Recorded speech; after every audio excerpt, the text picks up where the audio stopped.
నమస్తే, నేను Roja. Welcome to special debate. పిచ్చి పరాకాష్ఠకు చేరితే ఇట్లాగే మాట్లాడతారేమో. నోటికి ఎంత వస్తే అంత మాట్లాడడం, పక్కనోళ్లను గిల్లడం, గిచ్చడం, లేనిపోని సమస్యను సృష్టించడం, చివరకు దాన్ని తనే పరిష్కరించానని చెప్పడం ద్వారా అమెరికా అధ్యక్షుడు ట్రంప్ అప్రతిహాసంగా ఓవర్ యాక్షన్ చేస్తూనే ఉన్నాడు. మొన్నటి వరకు అమెరికాలోకి ఎవరిని రానివ్వను అన్నాడు. H1B వీసాలు ఇవ్వను అన్నాడు. అమెరికన్లకు మాత్రమేనన్నాడు. ఆ తర్వాత ఆంక్షలు ఒడ్డిస్తానన్నాడు.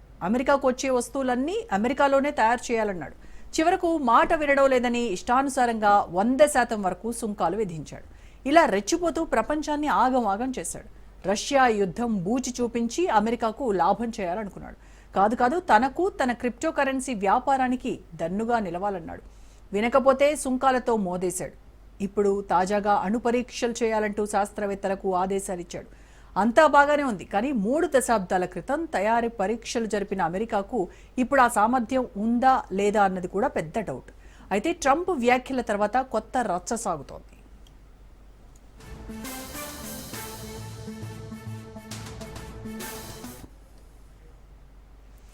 మొత్తంగా అణు ఆయుధాలను పరీక్షించాలన్న ఒక్క మాటతో ట్రంప్ ప్రపంచాన్ని కుదిపేశాడు. అమెరికా అణు దళాల కమాండర్గా వైస్ అడ్మిరల్ రిచర్డ్ కోరెల్ నియామక విచారణ వేళ కొత్త ట్విస్ట్ కారణమవుతున్నాయి. ట్రంప్ ఒక్క ట్వీట్తో ప్రపంచాన్ని తలకిందులు చేశాడు. వెంటనే అణ్వాయుధాలను పరీక్షించడం ప్రారంభించాలని, రష్యా, చైనా కంటే వెనకబడి ఉండొద్దని ట్రంప్ సూచించాడు. ట్రంప్ వ్యాఖ్యలతో ఒక్కసారిగా అటు అమెరికాతో పాటు ప్రపంచవ్యాప్తంగానూ అలజడి రేగింది. అమెరికా అణు పరీక్షల ప్రకటనను ఎలా చూడాలన్న దానిపై చర్చ సాగుతోంది. అమెరికా న్యూక్లియర్ ఫోర్సెస్ కమాండర్గా కొరెల్ నియామకం వేళ అందరి దృష్టి ట్రంప్ వ్యాఖ్యలపై పడింది. ట్రంప్ వ్యాఖ్యలపై అటు రిపబ్లికన్లు, ఇటు డెమోక్రాట్లు ఇరువురు మండిపడ్డారు. డెమోక్రాటిక్ సెనేటర్ జాక్ రీడ్ నేరుగా ట్రంప్పై మండిపడ్డారు. అమెరికా తిరిగి అణు పరీక్షలు ప్రారంభిస్తే దానివల్ల ప్రపంచానికి ఏమైనా అవుతుందా, ఎందుకీ ఓవర్ యాక్షన్ అంటూ విమర్శలు గుప్పించాడు. అయితే అందుకు కొరెల్ ఆచితూచి సమాధానం ఇచ్చాడు. స్టార్ కమాండర్గా ఉన్న సమయంలో ప్రభుత్వ చర్యలకు సైనిక సలహా ఇవ్వడం మాత్రమే తన బాధ్యత అన్నాడు. అదే సమయంలో స్వతంత్ర సెనేటర్ అంగస్ కింగ్ కీలక ప్రశ్న వేశాడు. ట్రంప్ వ్యాఖ్యలు అణ్వాయుధాల పరీక్షల గురించా లేదా క్షిపణి డెలివరీ సిస్టమ్స్ గురించా అంటూ ప్రశ్నించాడు. అయితే అందుకు కొరెల్ వెరైటీ సమాధానం ఇచ్చాడు. అసలు తనకు ట్రంప్ ఉద్దేశమే తెలియదన్నాడు.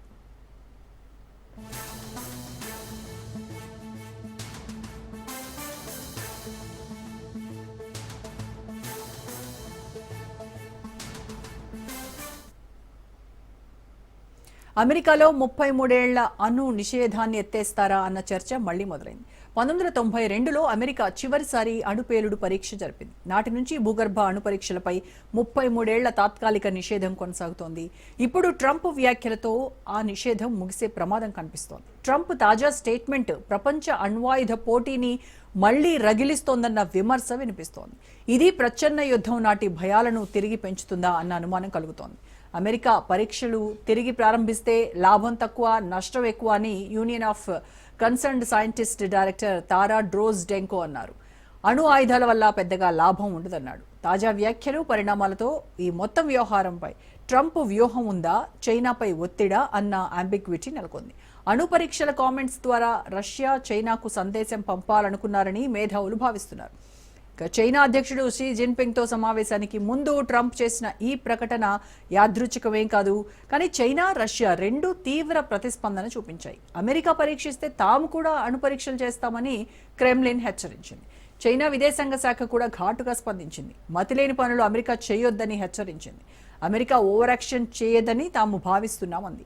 అణు ఒప్పంద బాధ్యతలను అమెరికా గౌరవించాలంది.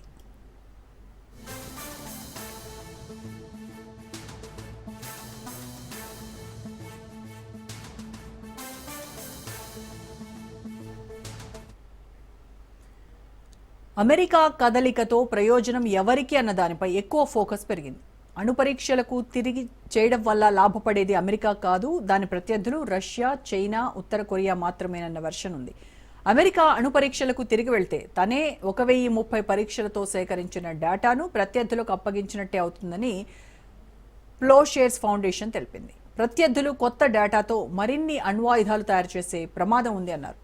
అణు పరీక్షలు భయానక చరిత్రను గుర్తు చేశారు నెవాడా సెనేటర్ జాకీ రోసన్. గతంలో అణు పరీక్ష నిర్వహించడం వల్ల తన రాష్ట్రం ఆగమైందన్నారు. అమెరికాలో మరోసారి ఎట్టి పరిస్థితుల్లోనూ అణు పరీక్ష జరగరాదు అన్నారు.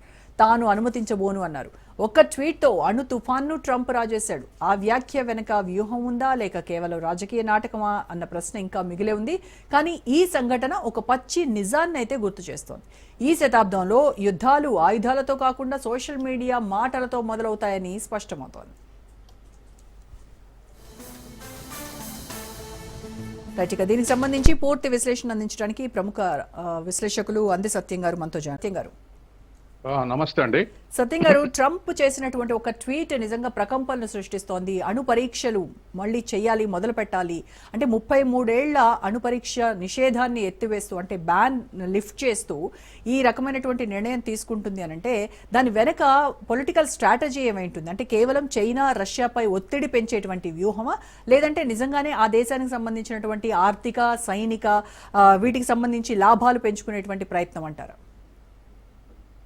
రెండు ఉన్నాయండి. పొలిటికల్ స్ట్రాటజీ ఉంది, తర్వాత అమెరికా కానీ అమెరికన్ కార్పొరేట్ వర్గాలు కానీ ప్రతి ఇన్వెన్షన్ నుంచి ఏదో ఒక ప్రాఫిట్ వాళ్ళ గెయిన్ కావాలి.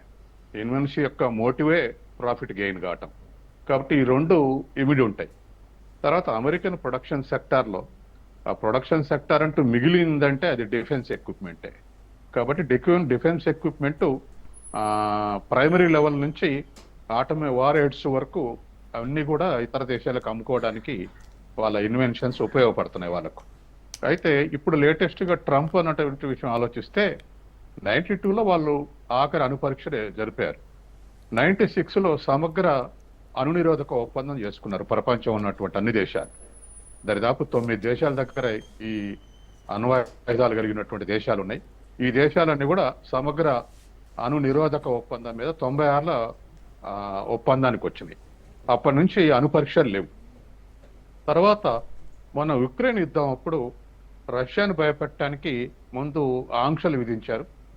ఆంక్షల వల్ల రష్యన్ ఎకానమీ వీక్ కాలే, మరింత పుంజుకుంది రూబులు కూడా. దాంతో గమనించినటువంటి యూరప్, అమెరికా ఉక్రెయిన్కి యుద్ధ సామాగ్రి సప్లై చేసినాయి. దాదాపు 900 విమానాలతోటి అవి సప్లై చేశాయి. అది కూడా పనిచేయకపోవడంతో అసలు డైరెక్ట్ గానే యుద్ధంలో దిగితే ఎట్లుంటది, మేము యుద్ధంలో దిగాల్సి వస్తుంది అనేటువంటి ప్రకటన కూడా బ్రిటన్, ఫ్రాన్స్ నుంచి వచ్చాయి.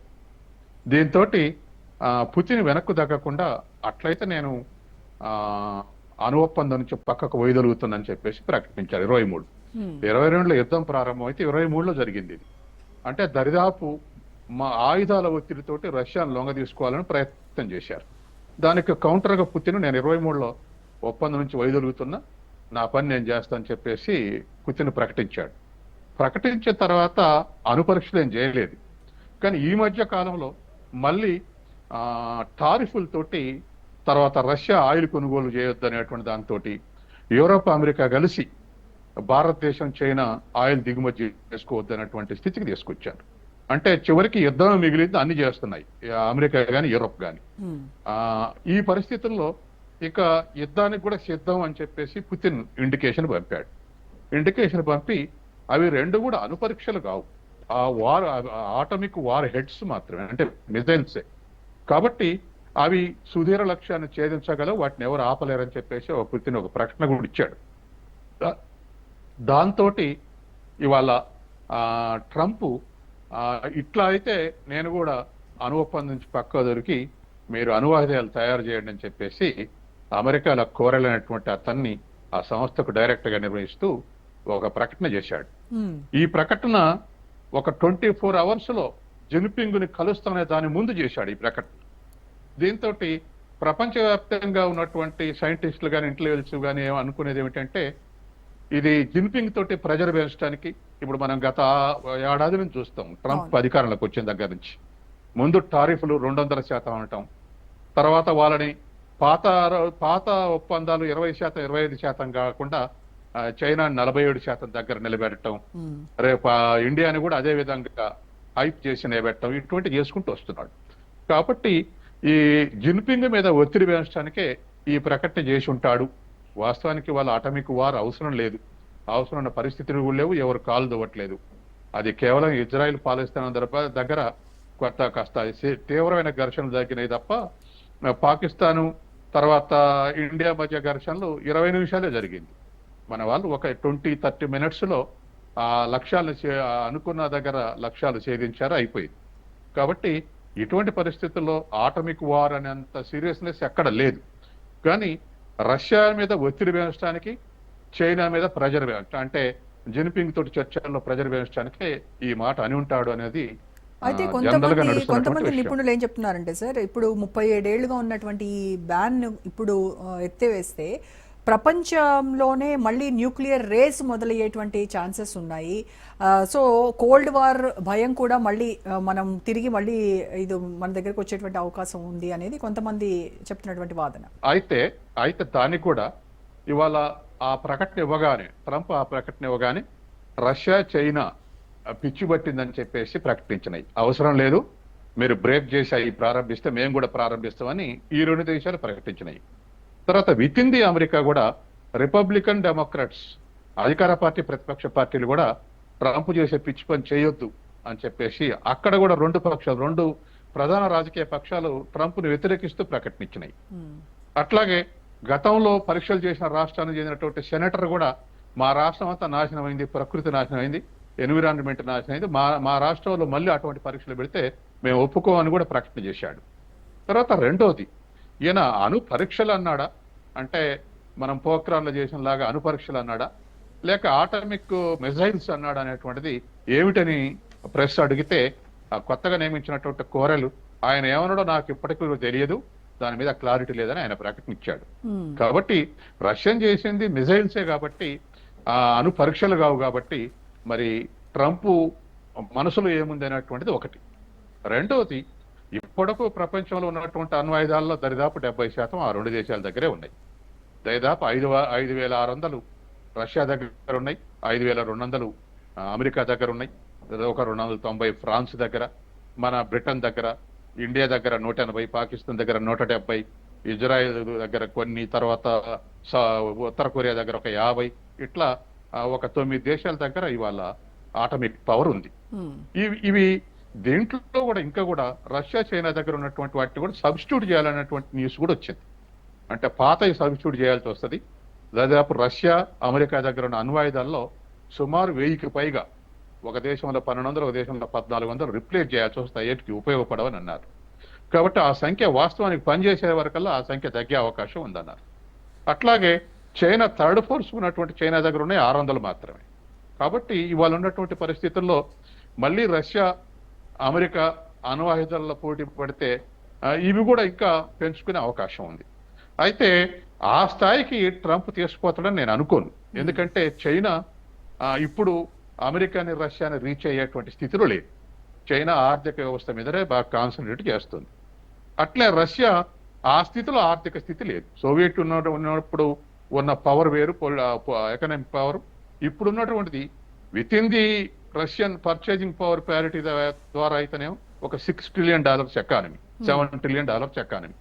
అదే అట్లా కాకుండా ఇంటర్నేషనల్ ఎక్స్చేంజ్ ప్రకారం చూస్తే అది కేవలం ఒక $2 ట్రిలియన్ ఎకానమీ, భారతదేశం కన్నా చిన్న ఆర్థిక వ్యవస్థ. కాబట్టి ఇవాళ ఉన్నటువంటి పరిస్థితుల్లో ఇటువంటి అన్ని రక్షణ ఉత్పత్తులు పెంచుకుని అమెరికా తోటి ఢీ కొట్టి రక్షణ మీద ఖర్చు చేసి రష్యా దివాళా చేసే స్థితికి పోతుందని నేను అనుకోను. ఉన్నటువంటి పదును పెట్టి మేము ఆ జోలికి వస్తే ఊరుకోం అనేటువంటి ఒక వార్నింగ్ సిగ్నల్ పుతిన్ పంపుంటాడు తప్ప, గతంలో కూడా కొలాప్స్ అయినప్పుడు ఎందుకు కొలాప్స్ అయింది అని కారణాలు రాయమన్నారు. నేను అప్పట్లో 92లో ఒకటి ఆంధ్రప్రభకు ఆర్టికల్ రాశాను, మన ఆయన పొత్తూరు వెంకటేశ్వరరావు గారు రాయమంటే. దాంట్లో ఒక కారణం నేను చెప్పింది ఏంటంటే రష్యన్ జీడిపిలో దరిదాపు 17% ఖర్చు పెట్టాల్సి వచ్చింది వర్ధమాన దేశాలను ఆదుకోవటానికి, థర్డ్ వరల్డ్ కంట్రీస్ ఆదుకోవటానికి, తను రక్షణ కొరకు జీడిపిలో. అమెరికన్ జీడిపి చాలా పెద్దది, వాళ్ళు 2-3% ఖర్చు పెడితే దీనికి మ్యాచ్ అయింది. అంటే రక్షణ పోటీలకు దింపి రష్యన్ ఆర్థిక వ్యవస్థను దివాళా తీయించారు అమెరికా వాళ్ళు. అది నేను చెప్పినటువంటి ఒక cause, one of the cause. కాబట్టి ఇప్పుడు కూడా మళ్ళీ రిపబ్లిక్లు విడిపోయిన తర్వాత, రిచ్ రిపబ్లిక్లన్నీ విడిపోయిన తర్వాత ఇప్పుడున్నటువంటి రష్యా అట్లా $2.5 ట్రిలియన్ ఎకానమీలో రక్షణ పోటీపడి, అమెరికా తోటి పోటీపడి వీటి మీద ఖర్చు చేస్తుంది నేను అనుకోను. కాబట్టి ఏమైనా ఒక సిగ్నల్ మా జోలికి వస్తే మేము ఊరుకునేది లేనటువంటి ఒక సిగ్నల్ పంపడానికి ఇలా తిప్పలు పెడుతున్నారు. ఏది ముందు శాంక్షన్స్, ఆ తర్వాత ఆయిల్ కొనవద్దు చైనా భారతదేశం, ఆ తర్వాత రష్యా మీద ఇంకా కొన్ని ఆ తర్వాత రష్యన్ కంపెనీస్ ప్రముఖ కంపెనీస్ రెండింటిని రిఫైనరీస్ మీద ఆంక్షలు పెట్టి అక్కడ ఇంటర్నేషనల్ వ్యాపారం చేయడం, అవి అమ్ముకునేటట్లు చేయటం, ఇదంతా కకావికలం చేస్తున్నప్పుడు మేము సిద్ధం అనేటువంటి సిగ్నల్ పంపాడు అనుకుంటున్నాను నేను. Okay, right, welcome back. So Satyam garu, Russia China కూడా ఈ ట్రంప్ చేసినటువంటి ఈ అణు పరీక్షల వ్యాఖ్యలను గట్టిగానే వాళ్ళు వ్యతిరేకించారు. అలా జరగడానికి వీల్లేదు, అలా ఎలా చేస్తారు అని చెప్పేసి వాళ్ళు రియాక్షన్ కూడా మనం చూసాం. సో ఈ రియాక్షన్స్కి ఇతను నిజంగా విని ఆ డెసిషన్ మార్చుకునేటువంటి అవకాశం ఎంతవరకు ఉందంటారు? లేదంటే అసలు మీరు చెప్పేది ఏంటి అని చెప్పేసి ఇంకా ఈ టెన్షన్స్ని ఇంకా పెంచేటువంటి అవకాశం ఉందంటారు? వాళ్ళు యూరప్ దేశాలు దీన్ని వ్యతిరేకిస్తాయని నేను అనుకుంటున్నాను, నా ఎక్స్పెక్టేషన్.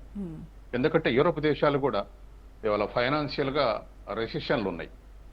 ఆ దేశాలు దరిదాపు ఇప్పుడు యూయూలో ఉన్నటువంటి 27 దేశాలు కూడా వాళ్ళ గ్రోత్ రేట్ 1%, 2% ఉంది.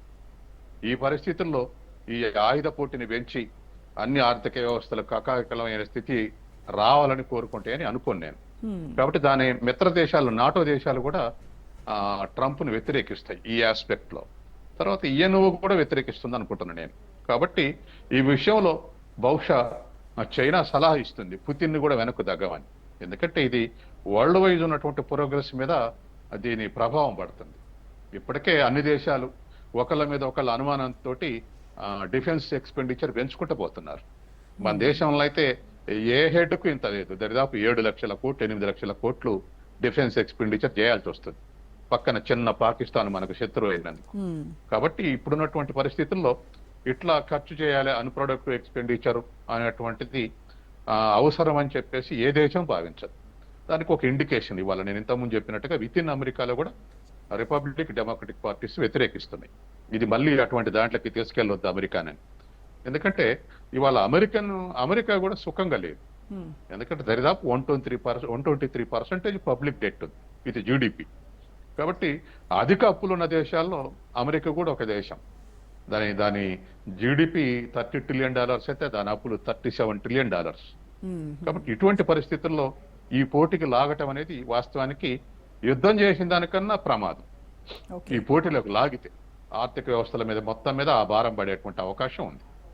అందుకని బహుశా టారిఫ్ అనేటువంటి వ్యాపారాన్ని ఇంప్లిమెంట్ చేసుకోవటానికి ఇది ఒక ప్రెజర్ టాక్టిక్ గా వాడుతున్నాడనే మనం గమనంలో తీసుకోవచ్చు.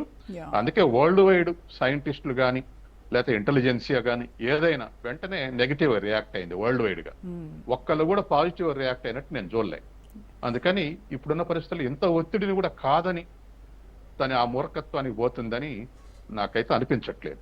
అయితే ఇప్పుడున్నటువంటి నిన్న ఇవాళ రియాక్ట్ అయినటువంటి వాళ్ళ ప్రకారం ఖచ్చితంగా ఇది కూడా ఒక ప్రెజర్ టాక్టికే ట్రంప్ చేసేది. ఇది ఒక పొలిటికల్ వెపన్ గా వాడుతున్నాడు అనేది జనరల్ గా ఉన్నటువంటి డిస్కషన్. అయితే ట్రంప్ గురించి బాగా తెలిసిన వాళ్ళు చెప్తూ ఉంటారు, అంటే అసలు అమెరికా అధ్యక్ష పదవి అనేదే ట్రంప్కి పిచ్చోడి చేతిలో రాయిలాగా తయారైంది, దీంతో ఎప్పుడు ఎలా రియాక్ట్ అవుతాడో అసలు అర్థం కానటువంటి స్టేజ్లో ఉన్నాము అని చెప్తున్నారు.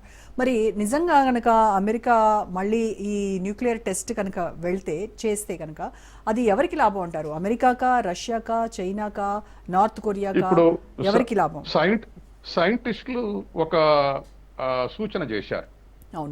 మీరు ఇదివరకే మీరు 1030 అణుపరీక్షలు చేసినటువంటి డేటా మీ దగ్గర ఉంది.